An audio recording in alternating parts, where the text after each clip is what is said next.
हाय दोस्तों, जय हिंद।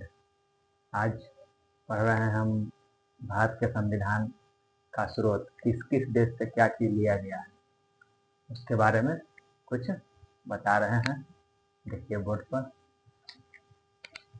संविधान का स्रोत यानी किस देश से क्या चीज लिया गया है भारत के संविधान में, उसके बारे में डिटेल से बताएंगे। और इसके बाद आर्टिकल हो गया, फिर आप सब जो राष्ट्रपति होता है उपराष्ट्रपति होता है उसके बारे में भी पढ़ाएंगे। पहले ये देखते हैं, यहाँ ब्रिटेन का संविधान से लिया गया स्रोत यानी ब्रिटेन के संविधान से क्या क्या भारतीय संविधान में लिया गया उसके बारे में यहाँ पर डिटेल से बता रहे हैं। जैसे यहाँ पर ये संसदीय शासन पद्धति, संसदीय शासन पद्धति जैसे कि भारत के संविधान में संसदीय शासन पद्धति है वो उसको ब्रिटेन से लिया गया है। उसके बाद में है विधि का शासन, विधि यानी कानून बोलते हैं इसको, कानून का शासन। कानून का शासन ब्रिटेन के संविधान से लिया गया है भारतीय संविधान में। उसके बाद में मंत्रिमंडलीय प्रणाली, मंत्रिमंडलीय प्रणाली भी ब्रिटेन से लिया गया भारतीय संविधान में। उसके बाद है यहाँ पर एकल नागरिकता, एकल नागरिकता जैसे कि जिसमें होता है कि एक देश में एक नागरिक है, ठीक है, सिर्फ केंद्र से नागरिकता है, राज्य से नहीं। और अमेरिका में डबल नागरिकता है यानी कि उसमें केंद्र से भी नागरिकता मिलता है और राज्य से, बामन गो राज्य है, बामन गो राज्य से भी मतलब कि नागरिकता मिलता है।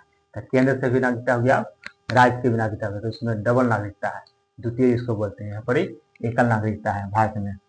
द्विसदनीय प्रणाली, द्विसदनीय मैंने हो गया जैसे कि एक हो गया राज्यसभा, एक हो गया लोकसभा। द्विसदनीय जिसको कहते हैं द्विसदन, राज्यसभा और लोकसभा। राज्यसभा हो गया उच्च सदन और लोकसभा हो गया निम्न सदन, जिसको द्विसदनीय शासन पद्धति बोलते हैं, प्रणाली। विधायी प्रक्रिया और संसदीय विशेषाधिकार, विधायी प्रक्रिया और संसदीय विशेषाधिकार भी ब्रिटेन से लिया गया है। विधायी प्रक्रिया और संसदीय विशेषाधिकार भी, विधायी प्रक्रिया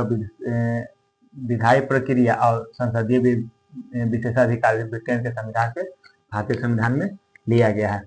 परमाधिकार लेख, परमाधिकार लेख भी ब्रिटेन के संविधान से लिया गया है, जो भारतीय संविधान में इसको ऐड किया गया है, जोड़ा गया है।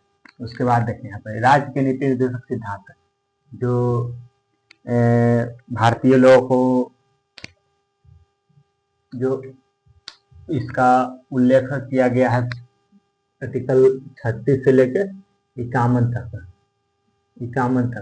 उसमें राज्य के नीति निर्देशक तत्व का उल्लेख किया गया है, जो आयरलैंड के संविधान से लिया गया है, आयरलैंड के संविधान से लिया गया। उसके बाद राष्ट्रपति की निर्वाचन पद्धति, राष्ट्रपति की निर्वाचन पद्धति, राष्ट्रपति का निर्वाचन किस आधार पर होगा, किस प्रक्रिया के तहत होगा, किस आर्टिकल के तहत होगा, उसके बारे में भी आयरलैंड के संविधान से लिया गया है। फिर राज्यसभा में कुछ सदस्यों का नामांकन किए गए हैं, राज्यसभा में जैसे राज्यसभा में कुछ सदस्यों का नामांकन किया गया, उसको भी आयरलैंड के संविधान से भारतीय संविधान में जोड़ा गया है। अब यहाँ पर आयरलैंड हम सब देख लिए और ब्रिटेन का संविधान से क्या क्या स्रोत लिया गया उसके बारे में देखेंगे।